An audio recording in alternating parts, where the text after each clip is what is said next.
So I think bringing together this call to holiness and the state of marriage, Familias Consortio is very helpful again in reading theology of the body. Because in Familias Consortio, the Holy Father makes it clear that marriage is one of the two ways that you can live out this call to holiness. Yeah, the other obviously being the consecrated state.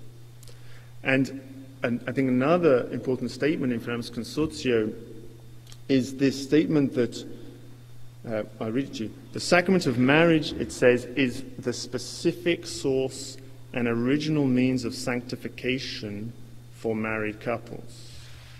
So what it's saying here, I think, is an important statement, that it's there's a specific nature to marriage in regard to holiness.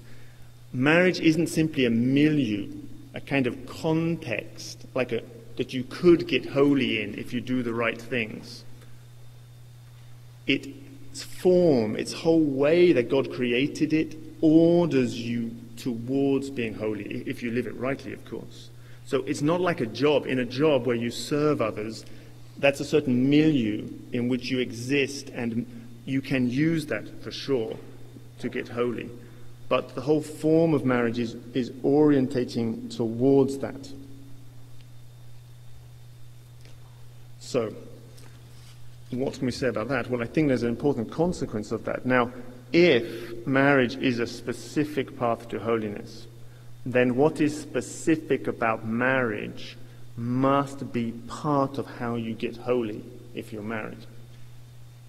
And what is specific about marriage is the orientation towards the procreation and education of children.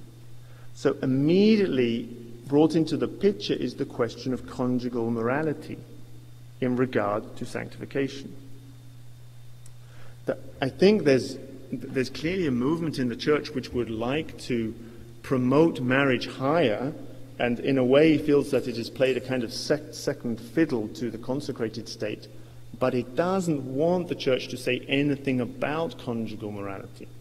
It would like the Church to stay out of the bedroom, so to speak. But I think this is not possible. If we esteem marriage as a specific state, which leads to holiness, then we have to esteem conjugal morality.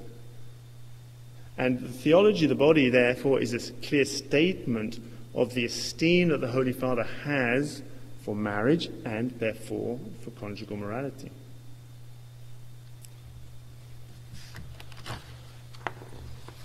Now, of course, the attention that the Holy Father gave to marriage in these early years of his pontificate is not a statement about its superiority over the other states. The consecrated life and the priestly life would get serious attention in the pontificate of John Paul II.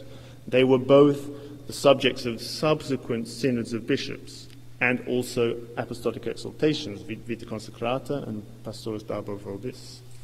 But I think this statement from the theology body maybe gives us a clue why he sees the importance to start with this. He says that so many human beings and so many Christians search in marriage for the fulfillment of their vocation. So many want to find in it the way of salvation and holiness.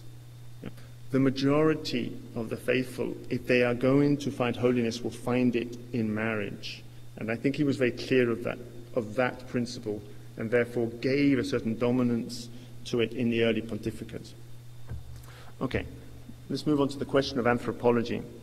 So as we have seen, the foundation for the Holy Father's presentation of the Christian vision of marriage and family is a theological anthropology. This is the foundation.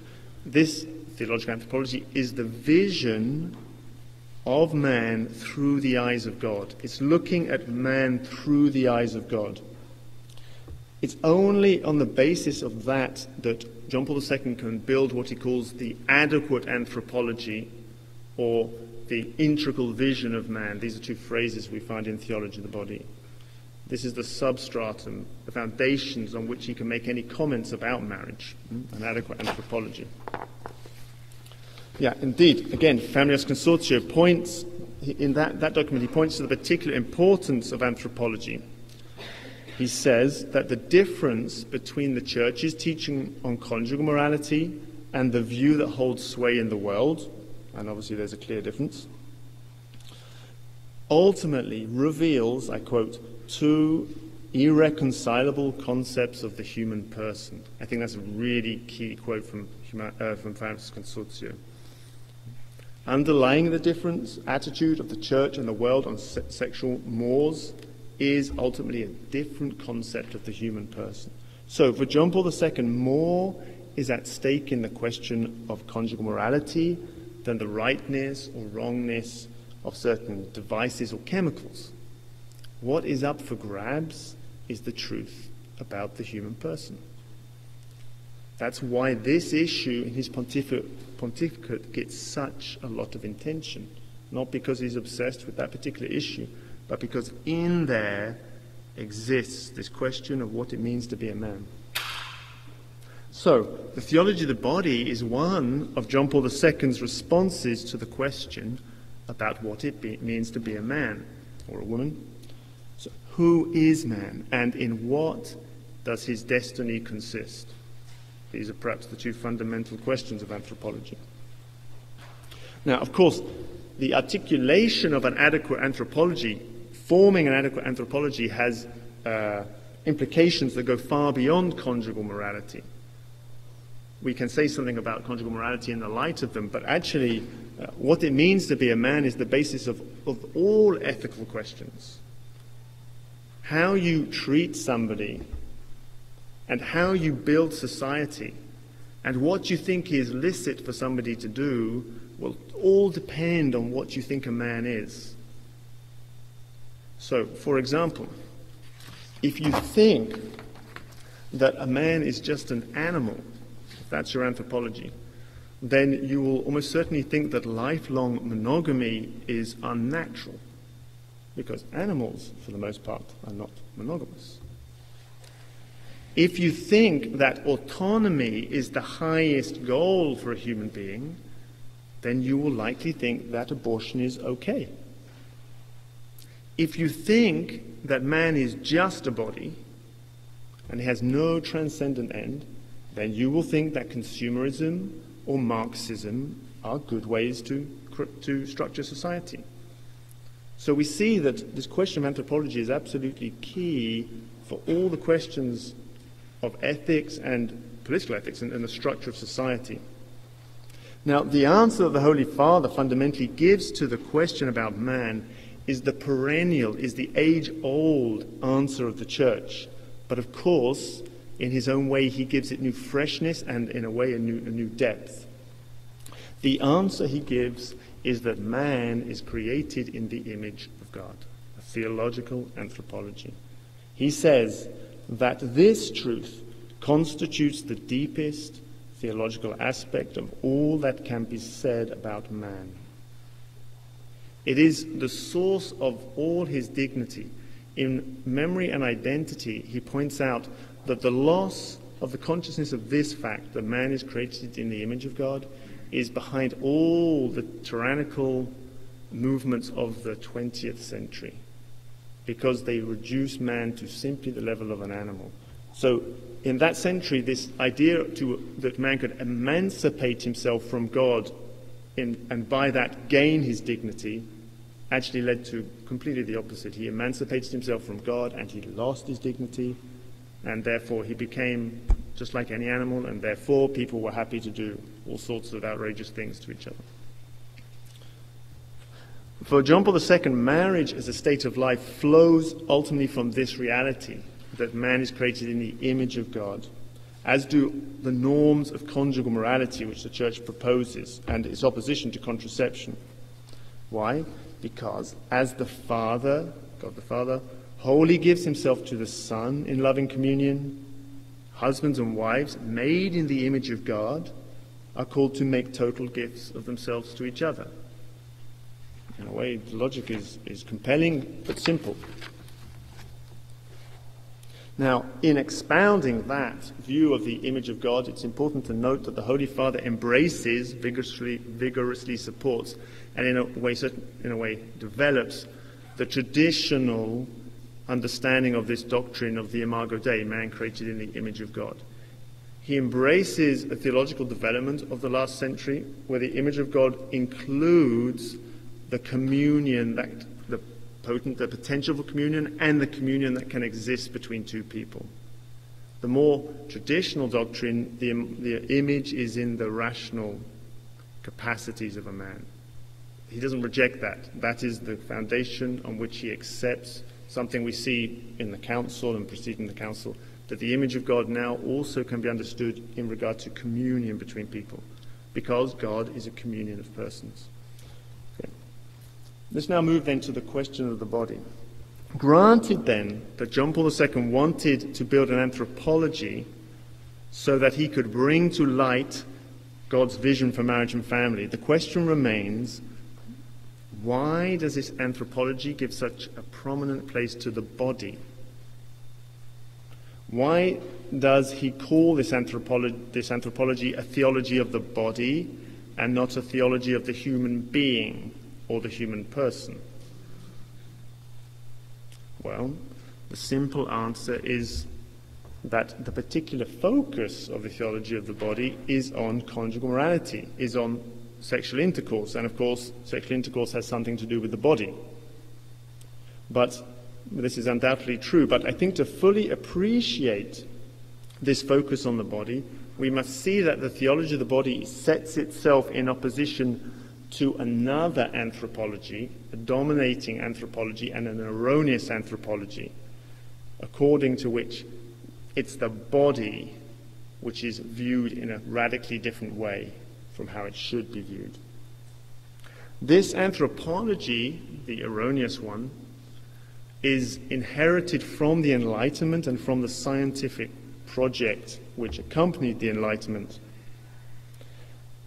In that anthropology, the person and the body, the spirit and the body, are estranged. There's some kind of divorce between the two. Now, to understand that in detail, we can turn to the very scholarly work that Dr. Wallstein has done and presented in his introduction to his translation of the theology of the body. And I point you in that direction if you want to see it in all its gory detail. I'm going to simply give a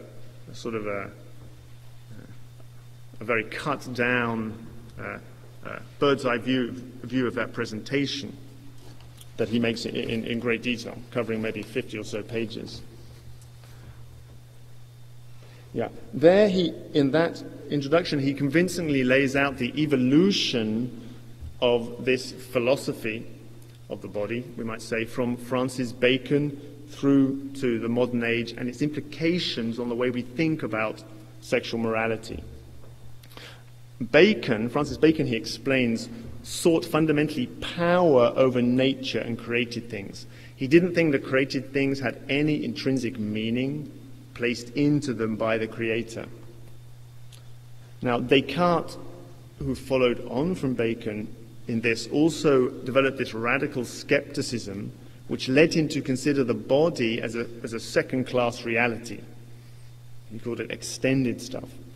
And Immanuel Kant, who saw the dangers in the Baconian project for morality, he tried to address them, but ultimately he fell back into a radical autonomy himself, in which the human person was the benchmark of all reality, was able to say what reality was.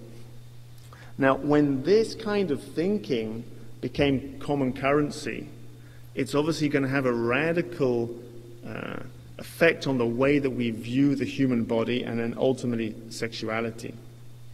Because the body, like all material things, was to be imposed upon and manipulated. The sexual act had no intrinsic meaning built into it by the Creator, but was to be given meaning by the acting person, by the spouses, by those engaging in sexual intercourse. So it's not surprising then that this Baconian mentality is found very deeply ingrained in contraceptive mentality. Returning to the Birth Control Commission that I spoke about a few minutes ago, The so-called majority report, the report given by those in favor of the church changing its teaching on sexual morality, it had this to say. I just read it and then I comment on it. The reasons, remember these people are in favor of contraception, the reasons in favor of this affirmation, contraception is morally legitimate, are of several kinds. Social change in matrimony and the family, especially the role of women, lowering of infant mortality rates, new bodies of knowledge in biology, psychology, sexuality, demography, a changed estimation of the value and meaning of human sexuality and of conjugal relations. But most of all what? A better grasp of the duty of man to humanize and bring to greater perfection for the life of man what is given in nature.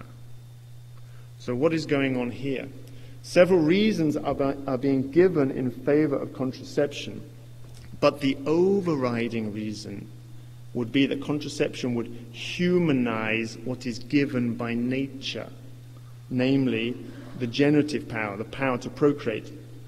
Now, what's implicit in that view of man is that what is given by nature, what is bodily, this power to procreate, is not yet human. It is subhuman, and therefore can be, as it were, imposed upon by the human person. Now, John Paul II, who was clearly very, very well versed in the writings of these philosophers and was on the Birth Control Commission himself, was clearly aware of this. And he addresses this question directly when he deals with the question of conjugal morality and contraception. Now, he doesn't address it very directly in theology of the body. And therefore, alongside Famous Consortia, you have to have two other books in your pockets. You have to have quite big pockets, actually, to read theology of the body, because the translation itself